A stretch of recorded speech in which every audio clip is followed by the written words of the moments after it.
Ang mga matalinong lalaki ay hindi pinutol ang isang tao sa laki. Tagasalin. Larbre Studio Editor. Larbre Studio. Si Guan Shuqing ay isang kaalaman at masayang batang babae na ipinanganak sa isang mayayamang pamilya. Nagtataglay siya ng isang mayaman na pag-uugali, ngunit wala siyang karaniwang pagmamataas at snobbish na saloobin na may isang mayamang batang babae. Kahit na ang kanyang pamilya ay nabangkarote, hindi siya nasiraan ng loob. Sa halip, nagtatrabaho siya ng part-time sa panahon ng kanyang pahinga sa tag-init. Si Wang Xian ay humanga sa tulad ng isang batang babae. Nasiyahan siya sa kanyang magandang buhay, ngunit sa parehong oras, maaari siyang maghirap. Salamat sa iyong hapunan. Ito ang pinakakasiya siyang pagkain na mayroon ako kamakailan. Tiningnan ni Guo Shuqing ang taong nagpadala sa kanya pabalik sa kanyang dormitoryo. Siya ang unang tao na gumawa nito. Ngumisi si Wang Xian sa kanya, sa palagay ko magkakaroon ako ng pagkain dagat para sa lahat ng aking pagkain. Kung gagawin ko, sasabihin ko sa iyo ng maaga. Panipi. Tama, ito ay isang pakikitungo. Tumayo si Guan Shuqing sa harap niya na may matamis na ngiti sa kanyang mukha. Okay, bye. Babalik ako upang magpahinga. Panipi. Bye. Napanood ni Guan Shuqing habang umalis ang lalaki na may sinag. Ang ngiti ay sobrang matamis. Si Guan Shuqing ay isang magandang batang babae na may mabuting pagkatao. Pagkatapos umalis, iniisip din ni Wang Xian ang kanyang sarili.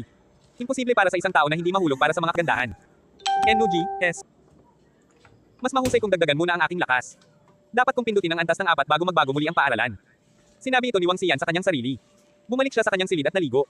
Pagkatapos, kinuha niya ang kanyang mga perlas at sinuri ang mga ito. Pagkatapos nito, nakaupo siya sa isang posisyon ng lotus upang simulan ang kanyang paglilinang. Ang Dragon Energy ay nadagdagan ng 45 puntos. Nang magising si Wang Xian at nakita ang abiso sa susunod na umaga, ang matalim na ningning ay sumabog sa kanyang mga mata. Dahil sumulong siya sa antas ng 2, ang bilis ng kanyang paglilinang ay 2 beses nang mas mabilis kaysa sa dati. Kinuha ni Wang Xian ang mga perlas sa tabi niya at lumabas pagkatapos maghugas. Sumakay siya sa sentro ng lungsod at sinimulan ang kanyang paghahanap para sa mga tindahan ng alahas. Ang mga perlas ay maaaring ibenta lamang sa mga tindahan ng alahas. Kung hindi man, wala talaga siyang ideya kung sino ang makakakuha ng kanyang mga perlas. Alahas ng Deep Sea. Nang dumating si Wang Xian sa sentro ng lungsod, nakita niya ang isang tindahan ng mga aksesory ng alahas na may maluho na mga decors. Deep Sea. Tiningnan ni Wang Xian ang pangalan ng shop. Narinig niya ang pangalang ito dati, isang lokal na nakalista na kumpanya na may isang kilalang branding. Ang nasabing isang mahusay na itinatag na kumpanya ay dapat mag-alok ng makatuwirang pagpepresyo. Lihim na pinag-isipan ni Wang Xian. Habang nagagahan siya kaninang umaga, sinuri din niya ang halaga para sa kanyang mga perlas.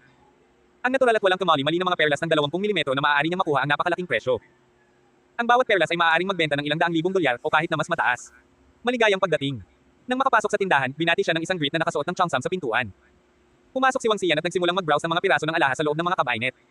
Ang kanilang mga piraso ng alahas ay binubuo ng mga perlas at jade, hindi kasama ang gintong alahas. Ang lahat ng mga piraso ng alahas ay labis na mahal. Napansin ni Wang Xian ang lahat ng mga accessories.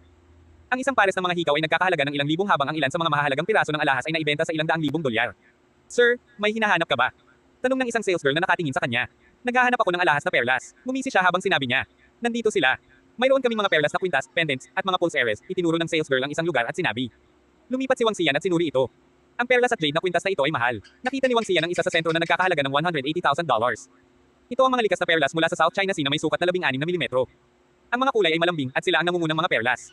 Ang $180,000 ay hindi mahal sa lahat. Panipi. Miss, maaari ba akong tumingin sa kwintas na iyon? Panipi. Bago matapos ang sales girl na makipag-usap, may nagsalita sa tagiliran. Tumalikod si Wang Xian at nakita ang isang may edad na lalaki na may magandang batang babae. Ang gitnang may edad ay nakikipag-usap sa kanila. Oo naman, ngumiti sa kanya ang sales girl. Nakasuot siya ng isang pares ng guwantes bago ilabas ang kwintas at ibinigay ito sa lalaki. Dito, Wen. Ilagay ito sa. Sigurado ako na magmukhang napakaganda mo rito. Kinuha ng lalaki ang kwintas at nagsalita sa magandang batang babae na mukhang 10 taong mas bata kaysa sa kanya. Wow, ito ay kaibig-ibig. Ang batang babae ay tumitig sa kwintas na hawak ng lalaki na may mga mata ang kanyang mga mata. Subukan ito. Kung ito ay maganda, bibilhin natin ito, sabi ng gitnang may edad na may mukha na puno ng mga ngiti. Upang mukhang magandang batang babae sa harap niya, handa siyang itapon sa kanyang pera. Okay, gagawin ko ito sa aking sarili, uncle. Tumango ang magandang batang babae. Oo naman, tuwang-tuwa siya na patuloy siyang tumango. Habang inilalagay ang batang babae sa kwintas, lumingon ang lalaki upang tumingin muli kay Wang Xian. Napansin niya ang pagbibihis ni Wang Xian mula sa ulo hanggang paa. Gamit ang kanyang mga labi na bahagyang iginuhit, tinanong niya, "Young chap, bibili ka ba ng alahas para sa iyong kasintahan?" Panipi. Tumitingin lang sa paligid. Si Wang Xian ay sumilip sa lalaki at tumango. Pagkatapos ay lumingon siya upang tumingin sa kwintas na hawak ng batang babae. Tumingin si Wang Xian sa kwintas ng perlas at ngumiti. Ano man ang laki o kulay, ang mga perlas sa kwintas ay hindi kasing ganda ng mayroon siya. Sa katunayan, mas mababa ang kalidad nila. Young chap, ano ang iyong budget para sa alahas? Ang mga kabataan na tulad mo ay hindi dapat masyadong malayo. Ang pagbili ng isa na nasa paligid ng 1 hanggang 2,000 ay gagawin. Dapat kang bumili ayon sa kung ano ang maaari mong kayang bayaran. Kapag mayroon kang pera, makakakuha ka ng mas mahal. Noong ako ay edad mo, pantay-pantay ako. Ngunit kung nagsusumikap ka sa hinaharap at kumita ng malaking box, maaari mo ring ituloy ang mga mamahaling item na higit sa daan-daang libong dolyar. Panipi. Nagsalita ang gitnang may edad na lalaki habang nakatingin sa magandang batang babae at Wang Xian. Kahit na ito ay parang isang paalala mula sa isang nakatatanda, siya ay nagbibigay ng isang implicit na mensahe sa batang babae. Ang mga kabataan ay mahirap at mayaman ako. Ang magandang batang babae ay inilagay sa kwintas at sinilip si Wang Xian bago niya naayos ang kanyang mga mata sa gitnang may edad na, mukha ba itong maganda sa akin? Panipi. Siyempre, mukhang napakarilag ka rito. Wenwen, ang ganitong uri ng perlas at jade necklace ay pinakaangkop sa iyo. Ang mga nagkakahalaga ng ilang libong dolyar ay hindi ka tumutugma sa iyo. Mabilis siyang pinuri ng lalaki. Talaga. Masayang-masaya ang magandang batang babae na hindi niya mapigilan ang pagtingin sa sarili sa salamin. Sigurado ako. Wenwen, tingnan mo kung gaano kakaganda kapag suot mo ito. Ang iyong mga kaibigan ay inggit sa iyo kapag nakita nila ito, sabi ng lalaki. Bigla siyang lumingon kay Wang Xian at tinanong, Young chap, hindi mo ba ito maganda rin? Panipip. Oo, ito ay. Tumango si Wang Xian. Haha, kita nyo. Young chap, hindi mo ako mainggit. Magtrabaho ng gusto at kumita ng mas maraming pera sa hinaharap. Hanggang sa pagkatapos, maaari ka ring makakuha ng isa para sa iyong kasintahan, ang nasa gitnang may edad na tinapik si Wang Xian sa kanyang balikat, ito ay isang awa na ang kwintas na ito ay ang pinakamahusay sa lahat. Kung may mas mahusay, bibilhin ko ito para sa iyo, Wenwen. Panipip. Uncle, napakabuti mo sa akin. Tumingin sa kanya si Wenwen. Haha, syempre, maganda ako sa iyo. Kahit na medyo matanda na ako, walang batang chaps ang maaaring maihahambing sa akin, sabi ng may edad na may kumpiyansa. Ahem, tiyuhin, mas mahusay ang mga perlas dito.